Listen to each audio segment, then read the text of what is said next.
future. We're talking real money. I think I'm better off if the world just doesn't change at all. I really am. I function better in an environment where nothing changes. It's like Retire Meet, which we had a few weeks ago, sort of threw off my whole schedule of podcasts. Holidays throw it off. It's just, I guess, as much as I didn't think so, I like my routine. So we're back on track for the Friday edition with the Q's and the A's and the C's and the other stuff, which I don't even know what to call. But all of it comes from you calling, for lack of a better term, us at talkingrealmoney.com on the contact form and recording your questions or typing them in. But the Friday shows come from those recorded questions, which are legion. There are many of them. And today is the day when we go through those comments, questions, and then I share answers. So let's get started with a comment. Hello, Tom and Don. I want to thank you for all the great advice over the years, but I want to give a special call out for the best advice I have ever heard from your show, the Readastorus podcast. My kids love it, and I really hope that Readastorus will put out a financial book for them at some point in the future. Thank you much. Readastorus is one of my other podcasts. It's one of my older labor of love podcasts. I have all kinds of other labor of love jobs, for a lack of a better term. For a long time, I did a podcast called Lit Reading, which is classic old short stories, because I can't read new short stories because somebody owns the rights to them. So I decided I would do a really good job, or as good a job as I could, reading some of the great classic short stories that most of us never heard. They're old, but they're incredibly good. At least the ones I pick, I think, are incredibly good. I won't do them unless I think they're good. So then my wife said you should do a podcast for kids where you read old short stories, like The Three Little Pigs and the like. Well, I do those. Now, bear in mind, some of those stories are a little gruesome, but they're still great stories. Disney made a lot of movies from them, just cleaned them up. So it's called Readastorus, which is short for Read a Story to Us, but I created a mythical beast called the Readastorus who introduces the stories that I read. And so that's not a bad idea, though, a fun kids' book about money, because by the time they get into elementary school, middle school, and high school, they're getting incredibly bad lessons on money. They get just ridiculous stuff. It's all about what they get taught in school is gambling. And I don't think that's a good idea to teach kids gambling. So that is a great idea. Thank you for the kind thoughts. Thanks for listening to Readastorus. And someday I hope to get some new ones up there, but time, I found, is really limited. There's only so much you can do in a day. But thanks. Next question. This is a question. Hi, Tom and Don. Love your show. Planning to retire in about a year. Got about $500K that will be used to buy a TAP annuity, $100K of DCP money to beef up my pension. Then, of course, Social Security. I'm wondering if I created a tax bomb with respect to paying taxes on 85% of Social Security, or is there a way to reduce that amount, especially with respect to the DCP money? Thanks for your answer. Bye-bye.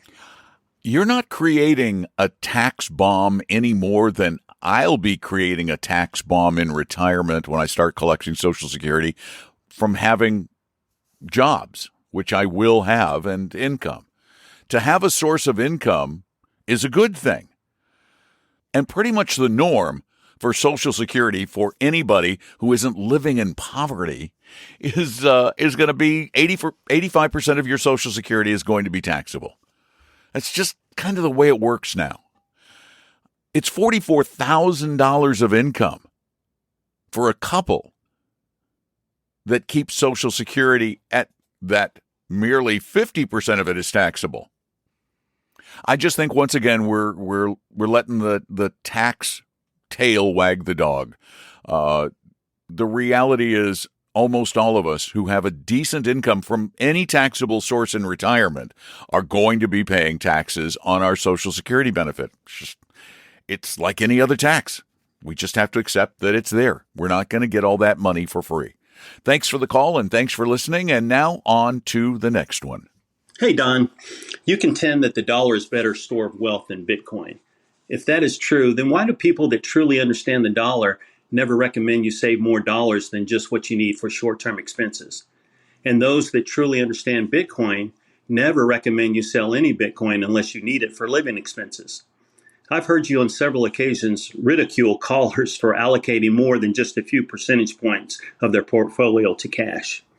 Any clarification will help. Thanks. Wow, I think ridicule may be a really strong word. I don't remember ridiculing anyone. I do think that dollars are not a good store of wealth, which is why we tell people they shouldn't have a lot in cash, because cash doesn't make much money. Or if you have cash that makes no money, then the dollar is a horrible place to put your money.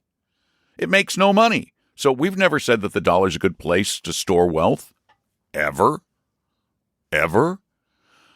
We've said the dollar is a good way to transact because it's the accepted currency of the country. Oh, wait. Let me back up. I'm sorry. It's pretty much the accepted currency of the planet. Anywhere on the planet, you will find someone willing to take your dollars. Now, put Bitcoin in there. Anywhere on the planet, you'll find someone willing to take Bitcoin? No, you won't. Good luck walking into any business anywhere and getting them to accept your Bitcoin as currency. Most won't. A few, but boy, it is a very, very few. Sometimes go look up the list of businesses that accept Bitcoin. It's tiny. Now, I do ridicule people who hold Bitcoin, and of course people who are Bitcoin aficionados, in other words, Bitcoin gamblers who have their money in Bitcoin, must have other people buying Bitcoin to maintain its value. Therefore, it is in their best interest, the best interest of those holding Bitcoin, to be evangelists for Bitcoin. Because you need other people. The only thing that can propel Bitcoin prices higher is increasing demand for it. Because the supply doesn't increase very fast. So you've got to have demand that increases faster than supply. And the only way to get demand for something that is totally useless is to convince people that it's a good investment somehow. And that's why I believe there is so much fervent crypto information being spewed out on the part of crypto enthusiasts. It's selfish. It's merely because you want other people to buy your stuff so that your value keeps going up. Be honest. All of you crypto crazies, think about it for a minute. You love it because it's been making you money. And you know that if everybody stopped buying it, if no one else bought it, that you're going to lose your money. This is selfish. Thanks for the call. Here's the next one. Hi, my question is about moving money from an HSA to a Roth IRA. My wife and I both earn full-time incomes. I contribute to a family HSA through my employer. I understand the triple tax benefits of an HSA, which are pre-tax contributions, tax-free growth, tax-free withdrawals of use for eligible medical expenses. I've paid out of pocket approximately $5,000 over the last 2 years for eligible medical expenses, all incurred while I've been contributing to my HSA. So my question is, if I were to reimburse myself from funds out of my HSA and fund my wife's 2023 Roth IRA with those funds, would I still be receiving the same triple tax benefit that I do from an HSA? My thought is the funds were contributed pre-tax, reimbursed to myself tax-free for eligible medical expenses, and moved to a Roth IRA to grow tax-free. Well, that was one of those weird experiences where the call cut off in midstream. It's just cut off. But I'm trying to understand the question. So you're going to give yourself back money for medical expenses from your HSA and use that money to fund a Roth. Okay. I'm just not really sure. I guess, yeah, I mean, your logic up to that point makes sense, but they're two different beasts, and I'm not sure why we're trying to conflate the two. But yeah, I mean, if you have medical expenses, you should pay them out of your HSA so that so that those remain tax-free dollars. That's the way HSA money comes out tax-free. And funding a Roth is a good thing because it's tax-free. I'm really not sure what the answer is you're looking for, but what you're doing sounds like a good thing. Thank you for the cutoff call. And let's do another one. I think we'll do two more. Let's do two. Hey, Don. Your short-sighted comments about MicroStrategy approximately 18 months ago didn't age very well. Since they adopted their Bitcoin strategy in August 2020, MicroStrategy is up over 300%. Compare that to the S&P 500 over the same time period. They realized about 50%. Contrary to my favorite podcaster's opinion, Bitcoin is for long-time horizon savers, not short-term traders. Remember, everybody's a Bitcoiner or a pre-Bitcoiner. Actually, every Bitcoiner's a promoter because it's in their self-interest. I think I said that earlier. Everybody's not a Bitcoiner or a future Bitcoiner. I will never, ever be a Bitcoiner unless Bitcoin is adopted as the official U.S. currency. And I have no other choice. Otherwise, I will never, ever buy Bitcoin because I don't speculate. And that's the problem. Every single one of you buying Bitcoin is a speculator, a pure speculator. Otherwise, why are you doing it? Really? Be honest. That's the problem. There's so much dishonesty even among yourselves. You're telling yourself you're doing it because it's a great thing for the future? Why? Great thing for the future to make you a lot of money. Now, am I upset that I missed the big run-up in MicroStrategy, a pure proxy for Bitcoin? Of course not. It's a proxy for Bitcoin. Am I upset because I missed the run-up in Bitcoin from little and nothing to tens of thousands of dollars? No, I don't regret that. Because I am very confident that when it comes to gambling, what goes up eventually comes back down again. It's like asking me, well, do I regret not buying Apple in the single digits years ago? Do I regret not buying Nvidia a few years ago? No. I don't believe in buying individual stocks because for every one of them that has a triple-digit return, you've got one that lost money. And for every triple-digit return stock, you almost always have a story of a big loss for that kind of a stock too. All you have to do is look at Tesla recently. Big gains, big losses. Look at Arc Innovation. Big gains, big losses. Big losses go with big gains. However, I know you guys, you crypto enthusiasts are never going to give up until this thing collapses. So I'm hoping for the collapse sooner than later, just so we can spend less time on this topic. But this just proves that if you call in with something, unless it's totally offensive or absolutely irrelevant, we'll use it on the program. Now, let's end on a different note, shall we? Hey, Don and Tom. This is Brian, a loyal listener here in St. Augustine, Florida. I have a question for you. I was playing around with ChatGPT, and I was thinking maybe you guys can do an episode on it with it creating a portfolio.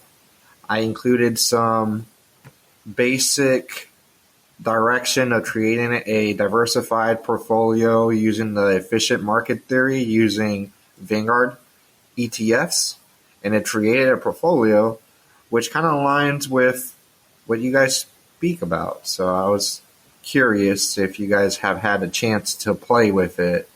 But yeah, I think it would be cool to make an episode on it. Keep up the good work. Love you guys. Bye. I can absolutely see why an AI system, a ChatGPT, that is trained on basically every bit of publicly accessible knowledge there is online in the world, would give good advice when asked the right questions. I don't see why it couldn't. I really don't. And I think a lot of white-collar jobs are going to be replaced by powerful AI systems. And there's no reason in the world why the job of financial advisor couldn't be one of them. However, we're not there yet because the trick is still that human touch. It's not whether or not ChatGPT can build a reasonable portfolio. I'm sure it can, but you give it the right parameters. You say, I want to build a portfolio with no more downside risk than this, with an overweighting or an overweighting based on the latest and best and greatest academic research. You're going to get pretty good stuff. But what you're not going to get is somebody who understands human emotions. No, sorry, ChatGPT does not. Truly understands human emotions and knows when and how to intervene to keep investors from doing things they shouldn't. Now, will we reach that day someday? Yeah, probably. I mean, really, probably. As smart as this stuff gets and as much, I mean, we're just a big store of data with some human experience, and I guess a computer could learn that too. So, could happen. And as for making an episode, I think that might be fun. So, I'll look into playing around with it. Thanks for your calls, your questions, your comments, even the ones that I find to be a little annoying. Thanks for them anyway. And thank you for listening. And please, if you get a chance, tell a friend or two. And if you have a question, go to talkingrealmoney.com and then click on the contact form. Take care of yourselves. I'm Don McDonald, Talking Real Money. The opinions and views expressed in this podcast were current on the date recorded. Opinions, estimates, forecasts, and statements of financial market trends that are based on current market conditions constitute our judgment and are subject to change without notice, including any forward-looking estimates or statements which are based on certain expectations and assumptions. Although information and opinions given have been obtained from or based on sources believed to be reliable, no warranty or representation is made as to their correctness, completeness, or accuracy.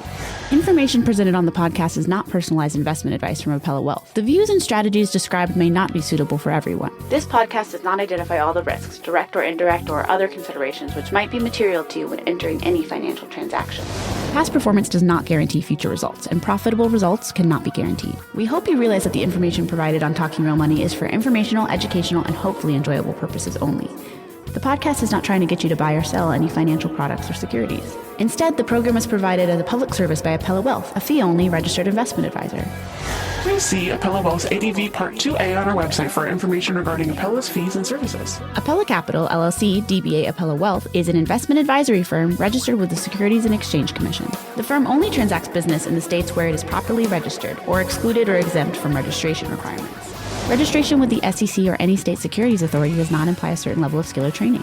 Appella does not provide tax or legal advice, and nothing either stated or implied here should be inferred as providing such advice. Thanks for listening, and please visit TalkingRealMoney.com for more information and important disclosure related to performance of any specific index or fund quoted in this podcast. I think I need a nap.